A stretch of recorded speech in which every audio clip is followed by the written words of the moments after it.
श्री राधे राधे, हरे कृष्णा। हम सब साधक श्री हित 84 श्रवण कर रहे हैं। राधा बाग में श्री हित 84 सकित्व ही साध्य है, हो बलि जाऊं नागरी शाम। गतांग से आगे। रसोपासक को युगल सेवा में ही सुख मिलता है। सेवा से कुछ पाना इनका लक्ष्य नहीं है, अपितु सेवा से सेव्य को सुख पहुंचाना ही इनका लक्ष्य है। अपना सुख है ही नहीं, उनका सुख, सिर्फ उनका सुख, और उनके सुख में ही इनको अपार सुख मिलने लग जाता है। स्मरण रहे साधकों, जिस दिन अपना सुख उनके सुख में मिल जाए तब समझना सखित्व की प्राप्ति हो गई। और ये भी है कि सखित्व की प्राप्ति ही साधक के लिए साध्य है। निष्कामता की चर्चा शास्त्रों में भरी पड़ी है। निष्काम कर्म, निष्काम योग, निष्काम भक्ति आदि आदि। निष्कामता का महात्म्य बहुत गाया है शास्त्रों ने, पर उस निष्काम के लिए कोई उदाहरण दिया? हाँ, दिया तो है नारद जी महाराज ने गोपियों का, कि निष्काम है गोपी और भक्ति होनी चाहिए गोपियों जैसी। पर रसोपासना कहती है गोपियों के मन में ये भावना तो है कि हम कन्हैया को चूमें, हम उन्हें हृदय से लगावें, किंतु इन सखियों के मन में तो इतनी भावना भी नहीं है कि वो हमें देखे भी। इनके मन में भावना है ये एक दूसरे को ही देखे और आनंद में रहे। हम तो इनकी खुशी में ही खुश हैं जी। इस उपासना का तत्व बड़ा ही गंभीर है, ये सामान्य नहीं है। इस उपासना को वही समझ सकता है जिसने इस श्री वृंदावन को समझा है, यहाँ के रस को जाना है। चलिए सखित्व को समझते हैं श्री हित हरिवंश महाप्रभु के शब्दों में। हे राधे, यदि हमें आप रसमूर्ति की एकांत दास्य सेवा प्राप्त हो जाए तो फिर हमें धर्म से, देवताओं से, ब्रह्मा शंकर आदि से या फिर स्वयं श्याम सुंदर से भी क्या प्रयोजन। हे राधे, श्याम सुंदर भी हमें इसलिए प्यारे लगते हैं क्योंकि वो आपके प्यारे हैं। तत्सुख सखित्वम, इसी भाव का साक्षात रूप है सखियाँ। इसलिए आशीर्वाद देती है युगल सरकार को, इतनी गदगद हो उठती है कि आशीष के लिए ही इनके हाथ उठते हैं। आज का ये पद आशीर्वादात्मक है, इसमें सखियों ने आशीष दिया है। यही है सखित्व। आज श्री हित 84 का 56वां पद गान होगा। हो बलि जाऊं नागरी शाम, हो बलि जाऊं नागरी शाम। ऐसे ही रंग करो निशिबासर, वृंदा कुटी अभिराम।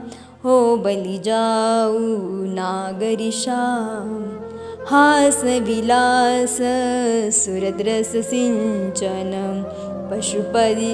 पशुपति दग्ध जीवावत काम। हो बलि जाऊं नागरी शाम।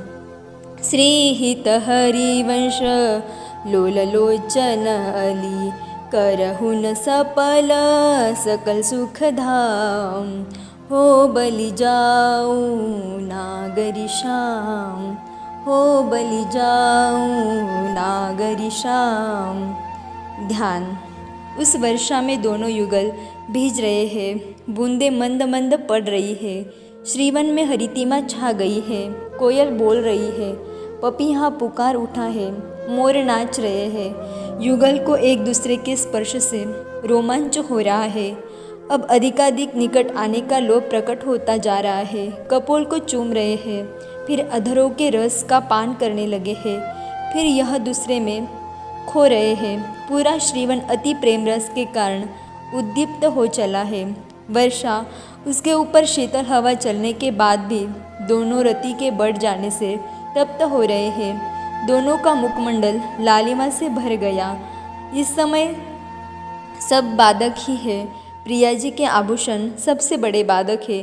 श्याम सुंदर उन आभूषणों को उतार देते हैं। बिना आभूषण के जो सहज सौंदर्य प्रिया जी का प्रकट हुआ वो तो और अद्भुत था।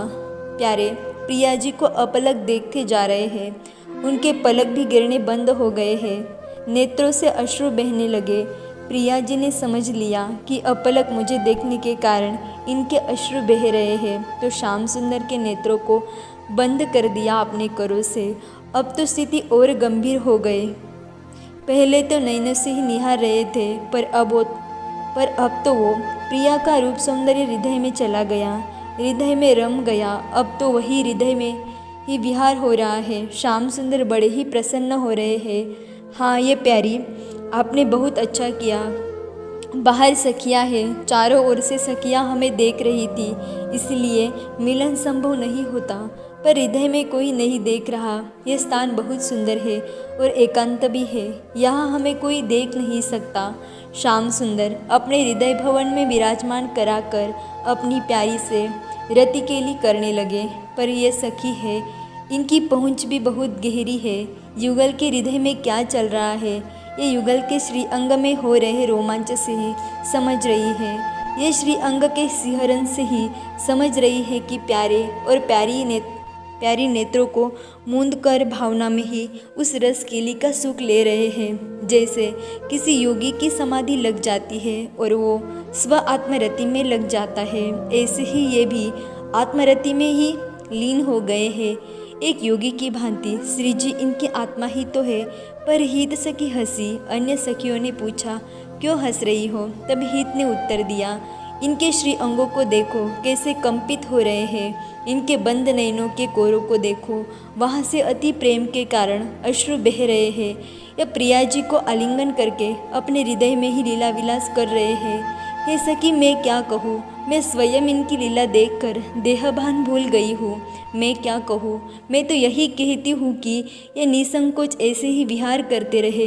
ये कहते हुए भाव के अश्रु हित सखी भी बहाने लगी थी। हित सखी को भाव में डुबा देख सबने अपने नेत्रों को मूंद लिए और सब युगल किशोर के हृदय देश में चली गई, जहाँ ये रतिकेली कर रहे थे। जय हो हे नागरी नागर, आपकी रतिकेली की कुशलता सच में अद्भुत है। हे युगलवर, आप इस श्री वृंदावन के सुंदर कुंजों में इसी प्रकार आनंद करते रहो। हित सखी आनंद में डूबकर बोल रही है, उसके नेत्र बंद है, उसे रोमांच हो रहा है। अपने हास परिहास ने भगवान शंकर के द्वारा मारे गए कामदेव को फिर जीवित करते हुए रसकेली करो, रसकेली में उन्मत्त हो जाओ। हे सब सुख के धाम, हम सखियों के नेत्र आपको इसी तरह विहार में रत देखना चाहती है, इसलिए आप इस विहार को और प्रकट करो। हे सुख निदान युगलवर, आपको हम देख रही है, आपके मुखमंडल में आनंद की तरंगे दिखाई दे रही है, बहुत सुंदर। बस हम यही चाहती है कि आपका ये विहार कभी न टूटे। प्यारे, इसी तरह सुखी रहो। हे प्यारी, तुम भी अपने प्रीतम में खोई रहो।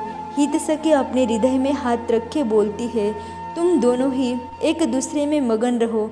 ये कहते हुए हित सखी आशीष के लिए अपने दोनों हाथों को उठाती है और फिर कहती है, इसी तरह आनंद में डूबे रहो। यही शब्द सब सखियाँ भी अपने हाथों को उठाकर दोहराती है। पर युगल अब एक ही होने लगे थे। ये दिव्यता थी, ये विलक्षणता थी इस दिव्य प्रेम की, अब एक हो गए थे। अपना सुख नहीं, प्रीतम का सुख। जब अपना सुख बने तब समझना सखित्व हमारे अंदर प्रकट हो रहा है, यही आवश्यक है इस रसोपासना के लिए। हो बलि जाओ नागरी शाम। आगे की चर्चा हम कल श्रवण करेंगे। तब तक के लिए राधे राधे, हरे कृष्णा।